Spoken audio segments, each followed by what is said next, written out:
Last time, in episode 1, we showed you how to properly remove the head and cam chain of our CRF450X engine, but we left the piston and cylinder assembled.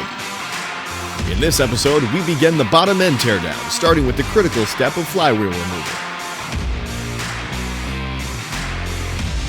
So when I get to this point of the engine teardown, I'll generally leave the cylinder and the piston inside the bore. And it just makes it to where when you're trying to work on the sides of the engine, when you're going to split the engine, you're not worrying about the rod knocking back and forth and potentially damaging your cases. Another thing you want to make sure when you're taking the engine, before you even get the engine on the bench, is you want to make sure that you drain the oil, or else you're going to have a very large mess on your hands. So the magnet of the stator will want to hold the ignition cover on. So you're going to want to, it might take a little bit of force. You just want to make sure, especially on a Honda engine, to try not to damage the seal, the oil feed seal for the crankshaft. And the oil feed seal is in the center of the case here.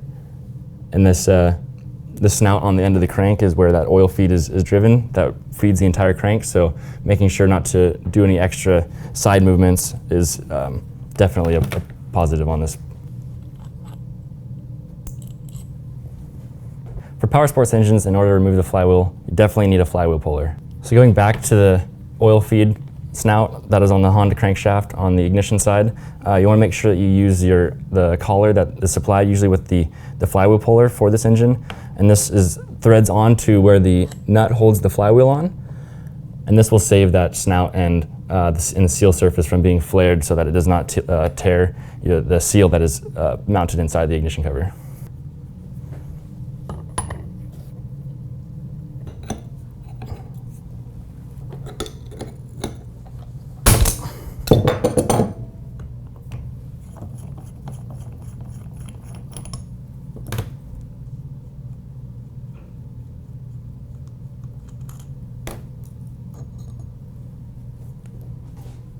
As you can see, even with draining all the oil out of the engine, there's still a good amount in there, so definitely be prepared for a mess.